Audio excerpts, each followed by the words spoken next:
बहुत बहुत धन्यवाद आदरणीय भैया। अब मैं आमंत्रित कर रहा हूं हमारे विश्व की सबसे बड़ी पार्टी भारतीय जनता पार्टी के राष्ट्रीय अध्यक्ष माननीय नड्डा जी। धन्यवाद। बोलिए भारत माता की। जरा जोर आवाज में जोर होना चाहिए। बोलिए भारत माता की, भारत माता की, भारत माता की।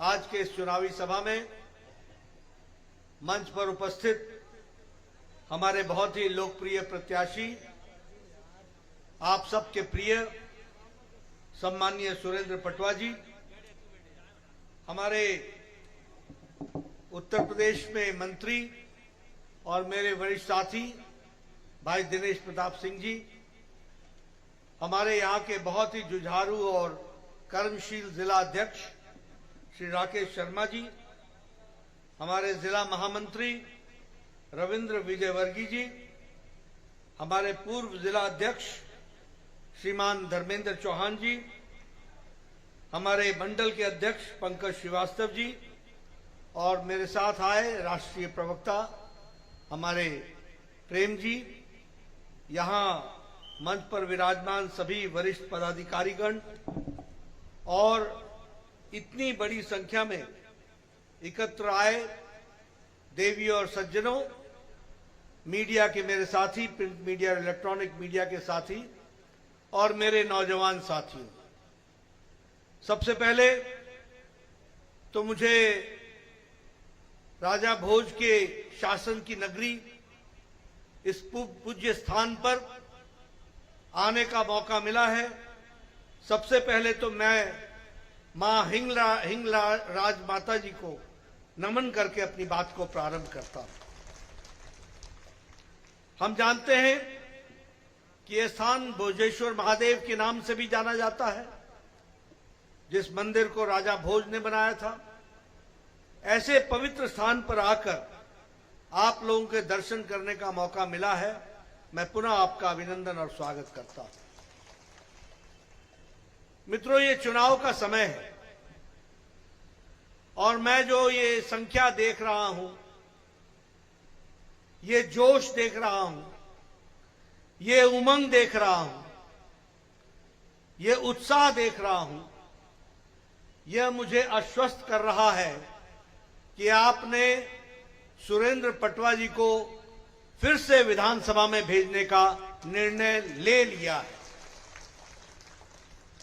राजनीति में तालियों की गड़गड़ाहट से ही हमें पता चल जाता है कि आप में कितना जोश है और आपने तय कर लिया है। लेकिन विषय सिर्फ सुरेंद्र जी को विधानसभा में भेजने का नहीं है, सिर्फ सुरेंद्र जी को भोपाल भेजने का नहीं है। यह विषय 17 तारीख को आपने अपने 5 साल के भविष्य को तय करने का विषय है। इसको हमको याद रखना और आपको तय करना है क्या सही क्या गलत, कौन सही कौन गलत। और इसलिए मैं अपनी पार्टी की ओर से कुछ मुद्दों को आपके सामने रख देना चाहता हूं। आज हम मध्य प्रदेश को देख रहे हैं, ये 2023 का मध्य प्रदेश है। मैं 1958 में 98 में पहली बार मंत्री बना था और 93 में विधायक बना था। मैं स्वास्थ्य मंत्री के बतौर बहुत मेहनत करता था। मेरे प्रदेश के सूचकांक नंबर 1 के थे, लेकिन जब मैं देश के सूचकांक देखता था तो मुझे ध्यान में आता था कि हमारे सूचकांक घट जाते थे। क्या मातृ शिशु दर, क्या अन्य सूचकांक? तो मैंने पूछा कारण क्या है, तो लोगों ने बताया कि कुछ राज्य ऐसे हैं जो बीमार हैं, उनको बीमारू राज्य बोला जाता है। मैंने ब से बिहार, म से मध्य प्रदेश, र से राजस्थान और उ से उत्तर प्रदेश। ये बीमारू राज्य थे। 2003 में ये हर चीज से मुसीबत में थे, लेकिन आज 20 साल के शासन में भारतीय जनता पार्टी के नेतृत्व में ये बीमारू राज्य आज बेमिसाल राज्य बनकर के खड़ा हो गया है। ये भी हमको ध्यान रखना है। और मैं इसलिए कहता हूं कि अंधेरे को नहीं पहचानोगे तो उजाले का मजा नहीं ले पाओगे। अगर पूर्णमासी को नमन करना है तो अमावस्या को याद करना जरूरी होता है। और यहां है नौजवान 20 साल के 23 साल के लोग जो अपना मताधिकार पहली बार उपयोग करेंगे। उन्होंने वो मध्य प्रदेश देखा ही नहीं है जो बीमारू मध्य प्रदेश था, और आज वो बेमिसाल मध्य प्रदेश खड़ा है। और ये मैं डंके की चोट पर बोलता हूं, आगे आंकड़ों से भी बताने वाला हूं। मित्रों, जब हम बात करते हैं तो एक तरफ भारतीय जनता पार्टी है जो नीतियों में परिवर्तित करके आपको आप तरक्की विकास के साथ जोड़ना चाहती है, और एक तरफ कांग्रेस पार्टी है जो आपके साथ विश्वासघात करके आपके हकों का नुकसान करके अपना घर भरना चाहती है, भ्रष्टाचार करना चाहती है। कांग्रेस आज भ्रष्टाचार के लिए जानी जाती है। कांग्रेस आज अनाचार के लिए जानी जाती है। कांग्रेस आज व्यभिचार के लिए जानी जाती है।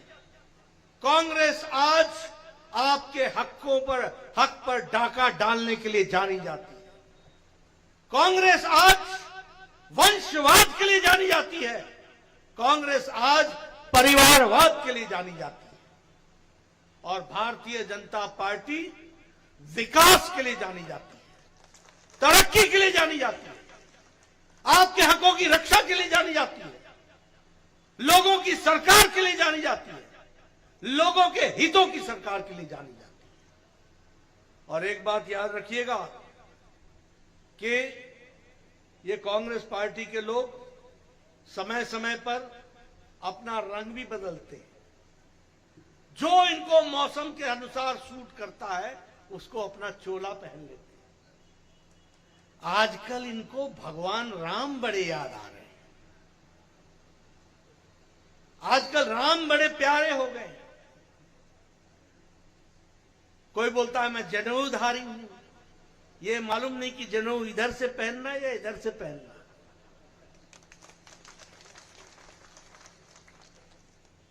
ये वही लोग हैं, जब इनकी सरकार थी तो इन्होंने कहा था वाल्मीकि रामायण में लिखा हुआ राम का पात्र काल्पनिक है।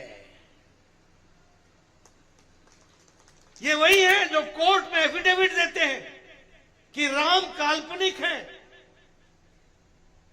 राम का कोई वैज्ञानिक आधार नहीं है, राम का कोई ऐतिहासिक आधार नहीं है। आजकल भगवान राम का नाम लेते हैं। ये अलग बात है कि अभी नए नए भगवान राम के शरण में गए हैं, इसलिए मालूम नहीं है कि राम ने वनवास कितने साल का किया था। ये उसके बगैर ही चलते हैं। ऐसे ऐसे भक्त हो गए, इनसे बचकर चलने की आवश्यकता है।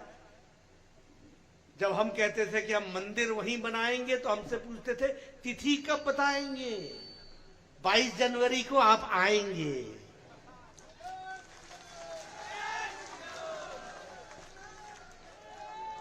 और इनको तिथि बताएंगे। वैसे तो आपने 17 तारीख को ही तिथि बता देनी इनको। मित्रों, इनका एक नया पता है कांग्रेस पार्टी का, वो है लापता।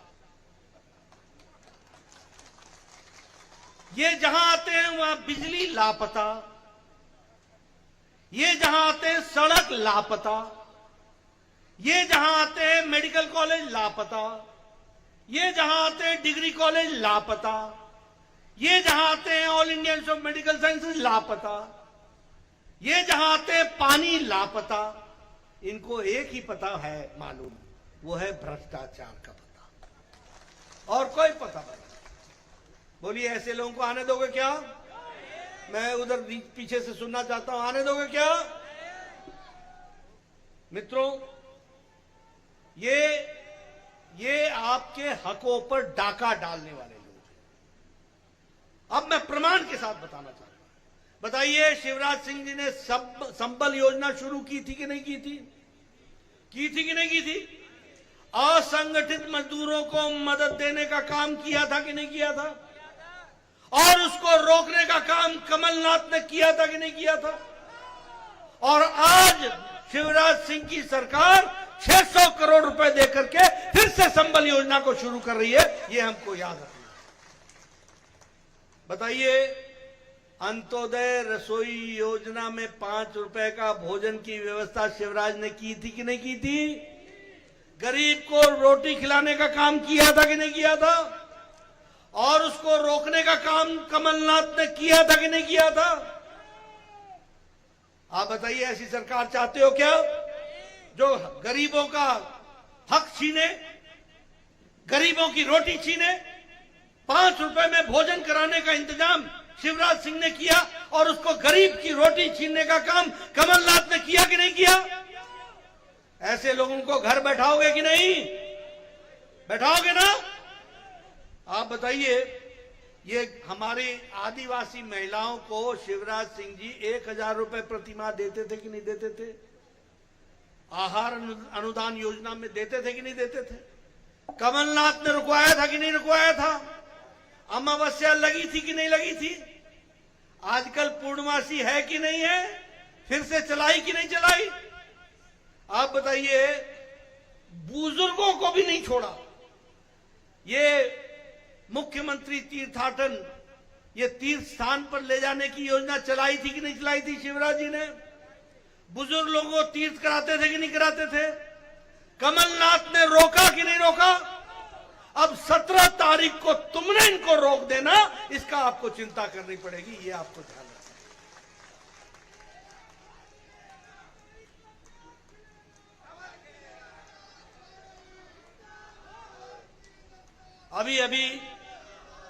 अभी अभी हमारे सुरेंद्र भाई बता रहे थे, इन्होंने किसान सम्मान निधि में इतने किसानों को फायदा पहुंचाया, आवास योजना में इतनों को फायदा पहुंचाया।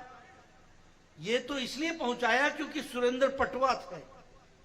लेकिन आप बताओ, कमलनाथ ने जब प्रधानमंत्री जी ने 4 करोड़ घर बनाने का निश्चय किया, जिसमें से 47 लाख मकान बनाने का प्रधानमंत्री जी ने तय किया, तो उसमें जो पहली किस्त थी वो 2 लाख मकान को रोकने का काम कमलनाथ ने किया था कि नहीं किया था? किया था कि नहीं किया था? मुझे पीछे से बताओ, किया था कि नहीं किया था? मित्रों, ये हैं इनके धंधे। गरीब को रोटी ना मिले, गरीब को खाना ना मिले, गरीब को मकान ना मिले, गरीब किसान को उसकी सच्चाई ना मिले, उसका हक ना मिले। आप बताइए, प्रधानमंत्री किसान सम्मान निधि में इसने, कमलनाथ ने सिंचाई सम्मान निधि में किसानों के नाम दिल्ली भेजने से रोके थे कि नहीं रोके थे? रोके थे कि नहीं रोके थे? और जब शिवराज की सरकार आई तो किसान सम्मान निधि मिलने लगा कि नहीं मिलने लगा? और आपको 6000 प्रधानमंत्री जी ने दिए तो 6000 मुख्यमंत्री की तरफ से भी मिले, 12000 रुपए प्रति साल किसान को मिले। आप बताइए, इन्होंने फसल बीमा योजना रोक दी थी कि नहीं रोक दी थी? और शिवराज जी ने दिलाई कि नहीं दिलाई? तो गरीबों का हक कौन चिंता करता है? भारतीय जनता पार्टी। और गरीबों का हक कौन मारता है? कांग्रेस पार्टी। कौन मारता है? कौन मारता है? आप सही जवाब दे रहे हैं, और 17 तारीख को आपने यही सही जवाब देना है। आप बताइए, कहा था कि नहीं कहा था कि किसानों का कर्जा माफ कर देंगे 10 दिन के अंदर? 10 दिन के अंदर हुआ माफ कर्जा? हुआ माफ? 11,97,000 किसान यानी 12 लाख किसान डिफॉल्टर कर दिए इसने, डिफॉल्टर। ये इस तरीके से अंधेरगर्दी मचाते हैं और किसानों के घरों में अंधेरा लाते हैं। आप बताइए, इरिगेशन कॉम्प्लेक्स प्रोजेक्ट स्कैम हुआ था कि नहीं, घोटाला हुआ था कि नहीं हुआ था, हुआ था कि नहीं हुआ था? कितने का हुआ था? 4,100 करोड़ रुपए का। छोटा मोटा धंधा नहीं करते, बड़ा 4,100 करोड़ रुपए का। उसी तरीके से ये इनके जो ओएसडी थे, ऑफिसर ऑन स्पेशल ड्यूटी, उनके घर से करोड़ों रुपए निकले थे कि नहीं निकले थे? निकले थे कि नहीं निकले थे? भ्रष्टाचार का पैसा था कि नहीं था? आप बताइए, सिंचाई परियोजना में घोटाला किया कि नहीं किया? आप बताइए, कृषि यंत्र के खरीदी में घोटाला किया कि नहीं किया? आप बताइए, रेत माफियाओं के साथ मिलकर के घोटाला किया कि नहीं किया? आप बताइए, कमलनाथ का भांजा ऑगस्टा वेस्टलैंड के केस में पकड़ाया था कि नहीं पकड़ाया था? तो मतलब खुद भी और भांजा भी और भतीजा भी सब लोग लगे हुए हैं दोनों हाथ से। अब भ्रष्टाचार की बात सुनाऊं, बताओ, हेलीकॉप्टर खरीदारी में ऑगस्टा वेस्टलैंड का घोटाला कराया कि नहीं किया? कांग्रेस ने किया कि नहीं किया? पनडुब्बी का घोटाला किया कि नहीं किया? कोयला का घोटाला किया कि नहीं किया? चावल का घोटाला किया कि नहीं किया? 2G का घोटाला किया कि नहीं किया? अब आप बताओ, ना आकाश छोड़ा, 2G का घोटाला, हेलीकॉप्टर का घोटाला, न पानी छोड़ा, पनडुब्बी का घोटाला, न पाताल छोड़ा, कोयले का घोटाला, न धरती मां छोड़ी, जहां चावल का घोटाला कर दिया। यानी तीनों लोक में घोटाला ही घोटाला कांग्रेस पार्टी का काम। आप बताइए, मोदी जी के नेतृत्व में देश आगे बढ़ा है कि नहीं बढ़ा है? बढ़ा है कि नहीं बढ़ा है? आज देश 11वें नंबर की अर्थव्यवस्था से छलांग लगा करके, जिस ब्रिटेन ने, जिस ब्रिटानिया ने हमको 200 साल राज किया, उसको भी पछाड़ करके हम 5वें नंबर की अर्थव्यवस्था बन गए। मोदी जी के नेतृत्व में 2024 में आप फिर से उनकी सरकार बनाएंगे और 2027-28 में भारत 3रे नंबर की अर्थव्यवस्था बन जाएगा। 10 साल पहले आप सबके पास मोबाइल होता था, made in China, made in China, made in China. आज जो आप मोबाइल हाथ में लेके चल रहे हो, एप्पल का मोबाइल हो चाहे किसी का भी मोबाइल हो, वो मेड इन इंडिया है, भारत में बना हुआ है। ऑटोमोबाइल में हम 3रे नंबर पे पहुंच गए, हमारी मार्केट 3रे नंबर की हो गई। इस्पात को बनाने में हम 2रे नंबर पर पहुंच गए। बच्चों के खिलौने बनाने में हम 3रे नंबर का एक्सपोर्ट कर रहे हैं, सबसे ज्यादा हम आगे बढ़ गए। नहीं तो ये देश ऐसा हो गया था जहां गणेश जी भी चाइना से आया करते थे, जहां माता लक्ष्मी की मूर्ति भी चाइना से आया करती थी। आज हमारा देश एक्सपोर्ट करने लगा है, इस बात को हमको समझना होगा। और मित्रों, अगर मैं बात करूं विकास की दृष्टि से, तो एक नहीं अनेकों कदम उठाए गए जिसके माध्यम से हम आगे बढ़े। और शिवराज जी के भी नेतृत्व में मध्य प्रदेश में आज प्रति व्यक्ति की आय 10 गुना बढ़ गई है, 10 गुना। आज मध्य प्रदेश का बजट 13 गुना बढ़ गया है। आज स्वास्थ्य का बजट मध्य प्रदेश का 26 गुना बढ़ गया है। आज मध्य प्रदेश का सड़क बनाने का काम, जो 60,000 किलोमीटर आपने बनाई थी 2003 में, आज 5 लाख किलोमीटर सड़क बनी है। आज इंदौर में 9 किलोमीटर की मेट्रो बन गई, भोपाल में 6 किलोमीटर की मेट्रो बन गई। आप फिर से सुरेंद्र जी को जिताएंगे, 3 और शहरों में मेट्रो की रेल आएगी, ये भी आप ध्यान रखिए। 38 नए रेलवे स्टेशन बन रहे हैं, 38 नए रेलवे स्टेशन बन रहे हैं, नए एयरपोर्ट बन रहे हैं। बताइए, आप बताइए, सड़कें अच्छी बनी है कि नहीं बनी है? अभी जिससे आया मैं, वो हाईवे बन गया कि नहीं बन गया? सड़क अच्छी हुई है कि नहीं हुई है? लोगों के घरों में पानी पहुंचाया था कि नहीं पहुंचाया था? आप बताइए, खेती में, किसानी में खेतों में पानी पहुंचाया कि नहीं पहुंचाया? आप बताइए, आपकी मार्केट को बासमती चावल के लिए दुनिया में आगे बढ़ाया कि नहीं बढ़ाया? आप बताइए, टमाटर की दृष्टि से हम इस इलाके को आगे बढ़ा रहे हैं कि नहीं बढ़ा रहे हैं? मित्रों, याद रखो, आपका हित कमल के साथ है, आपका हित सुरेंद्र पटवा के साथ है।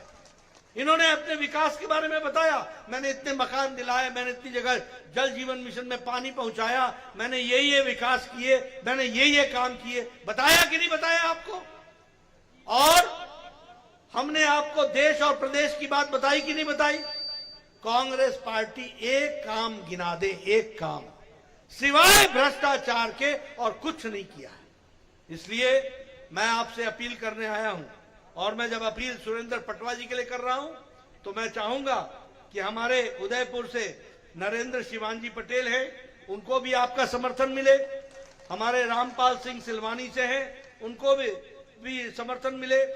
और प्रभु राम चौधरी जी हमारे सांची से हैं, उन सभी को रायसेन जिला में 4/4, 4 में से 4, बताइए जिताएंगे ना? जिताएंगे ना? जिताएंगे ना? आप कमल खिलाएंगे ना? विकास के साथ अपने आप को जोड़ेंगे ना? देश को आगे बढ़ाएंगे ना? मध्य प्रदेश को आगे बढ़ाएंगे ना? पटवा जी को लाएंगे ना? बहुत बहुत धन्यवाद। जय भारत, जय मध्य प्रदेश।